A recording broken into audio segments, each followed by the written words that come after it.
दिल्ली में एक बार फिर से बाढ़ का खतरा मंडरा रहा है। खतरे के निशान के करीब यमुना नदी पहुंच गई है। ओल्ड रेलवे ब्रिज पर 205.22 यमुना का जलस्तर पहुंच गया और यमुना का जलस्तर बढ़ने से निचले इलाकों में अलर्ट जारी किया गया है। ये एक बड़ा परेशानी का सबब है, स्पेशली उनके लिए जो लो लाइन एरियाज में लोग रहते हैं, क्योंकि वाटर लेवल एक बार फिर से यमुना नदी का राइज करने लगा है और वाटर लेवल बढ़ने की वजह से जो लो लाइन एरियाज में रहने वाले लोग हैं उनके घरों में ये पानी भी घुसने लगेगा। हालांकि देखिए, हथनीकुंड बैराज की तरफ से अब अगर और पानी छोड़ा जाता है तो वाटर लेवल बिल्कुल बढ़ेगा और मानसून क्योंकि खत्म नहीं हुआ है, सीजन लगातार जारी है, बारिश का दौर भी देखने को मिल रहा है। ऐसे में बाढ़ का खतरा एक बार फिर से मंडराता हुआ नजर आ रहा है। 205.33 खतरे का निशान होता है और 205.22 मीटर तक फिलहाल अभी यमुना का जलस्तर पहुंच चुका है। स्थिति क्या है? नदी का स्तर खतरे के निशान से महज 11 सेंटीमीटर ही नीचे है और लगातार बढ़ भी रहा है। इससे निचले इलाकों में अलर्ट जारी किया गया है। उत्तराखंड, हिमाचल में भी भारी बारिश हो रही है, इससे भी यमुना में जल प्रवाह बढ़ा है। हथनीकुंड बैराज से पानी छोड़ा गया है, उससे भी बढ़ा है। दिल्ली एनसीआर में लगातार बारिश हो रही है, इस वजह से भी बढ़ा है। सबसे ज्यादा जो इसका असर होगा ना, वो होगा यमुना बाजार, लोनी रोड, मजनू का टीला, वजीराबाद और आईटीओ के पास, निगम बोध घाट, उस्मानपुर, शास्त्री पार्क, इन सब जगहों पर सबसे ज्यादा इसका असर देखने को मिल सकता है। प्रशासन की तरफ से क्या क्या कदम उठाए गए हैं और क्या क्या कदम उठाए जाने चाहिए, इसको लेकर तमाम तरह के सवाल खड़े होते हैं। निचले इलाकों में लोगों को स्थानांतरित किस तरह से किया जा रहा है, राहत शिविर, नाव, दवाएं, भोजन की व्यवस्था कैसे की जा रही है, यमुना के किनारे निर्माण या जो निर्मित झुग्गियां उनको हटाने की क्या कार्रवाई हो रही है, हथनीकुंड बैराज से और पानी अगर छोड़ा जाता है तो ऐसे में दिल्ली सरकार की क्या तैयारी है। और ज्यादा जानकारी के साथ सहयोगी नसीम अहमद हमारे साथ लाइव कनेक्ट हो गए हैं, सीधे उन्हीं का अभी हम रुख कर लेते हैं।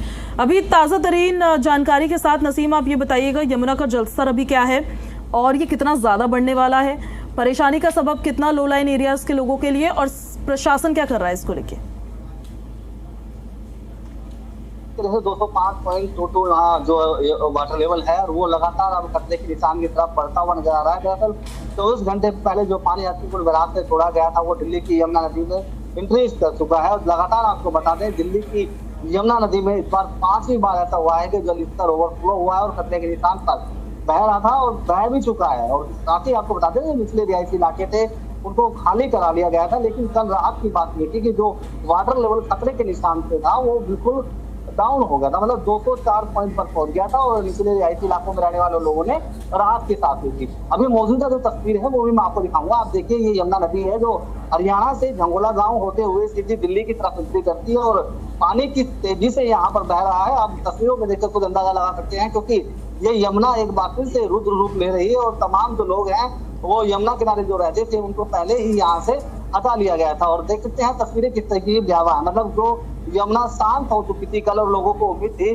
कि कहीं ना कहीं अब यमुना नदी का जो जल स्तर है वो कम हुआ है तो उससे कहीं ना कहीं राहत मिलेगी और जो किसान है वो खेतों में पहुंच पाएंगे। तो निचले रिहायशी इलाकों में लोग रहने वाले हैं जो अपने घरों से राहत शिविर कैंप में रह रहे थे वो वापस यमुना में पहुंचेंगे। इस तरह की जो तस्वीरें थी वो साफ होती नजर आ रही थी और राहत की बात थी। लेकिन अब लगातार दिल्ली में जिस तरीके से एक बार फिर से जो खतरे के निशान पर यमुना पहुंचने वाली है उसको देखते हुए संबंधित विभाग के तमाम अधिकारियों ने कमान कस ली है और लगातार जो सेफ्टी पर्पज से फ्लड विभाग के अधिकारी हो, यमुना संबंधित विभाग के अधिकारी हो या फिर जो भी उच्च अधिकारी रेवेन्यू डिपार्टमेंट के, वो यमुना नदी के नजर बनाए हुए हैं। लगातार ये देखा जा रहा है कि यमुना किनारे रहने वाले जो लोग हैं या नहीं, या जो लोग रह रहे थे क्या वो वापस अपने घर में फिर से पहुंचे, क्योंकि कल जब जल स्तर कम हुआ था तो लोगों ने अपने घर में जाना बेहतर होगा। लेकिन क्या उन घरों में लोग रह रहे हैं, जो लोग राहत शिविर कैंप में रह रहे हैं, उनके खाने पीने की, रहने सहने की क्या व्यवस्था है उस पर भी प्रशासनिक अधिकारी जो है नजर बनाए हुए हैं। नसीम, ये भी आप बताइए कि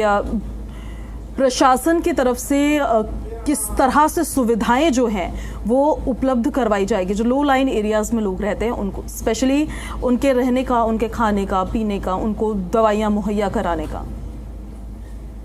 जी बिल्कुल, देखिए सोनिया विहार, उस्मानपुर, शास्त्री पार्क, यमुना बाजार और मोनेस्ट्री जैसे इलाके में जो यमुना खादर में रहने वाले लोग हैं, मकान बनाकर रह रहे थे, उनके रहने का और खाने पीने का तमाम जो इंतजाम है वो दिल्ली सरकार की तरफ से पहले ही क्रम में जब यमुना उफान पर थी और मुख्यमंत्री ने यमुना विहार का जाकर जो है वो किया था, रमना बाजार का निरीक्षण किया था, उसके बाद कर दिए गए थे। लेकिन अगर वजीराबाद, जगतपुर या बुराड़ी की बात करें, जिसमें किसान रहते हैं और किसान खेतों में रहकर अपने कब्जे लगाते हैं, उन लोगों के लिए अभी तक कोई भी का इंतजाम नहीं किए गए। आदमी ऐसे कुछ किसान हैं जो खुले आसमान के नीचे रहने पर मजबूर है, या फिर यमुना का जल स्तर जब पहले ट्रम्प में बढ़ा था, उसके बाद वो लोग 2 दिन यमुना पोस्टे पर खुले आसमान के नीचे रहे, उसके बाद वो वापस किराए के मकानों पर गाँव के ग्रामीण इलाकों में जाकर रह रहे हैं। लेकिन अभी तक ये सुनिश्चित नहीं किया जा रहा है कि किन लोगों को राहत सामग्री पहुंचाई जा रही है, और ना ही ये बताया जा रहा है कि किन लोगों को क्या राहत दी जाएगी। लेकिन दिल्ली सरकार की तरफ से ये उद्देश्य है कि जो लगातार यमुना सागर में प्रभावित लोग हैं, जो प्रभावित हैं, उन लोगों को राहत सामग्री दी जाए, रहने सहने का पुख्ता इंतजाम किया जाए। अगर बात करें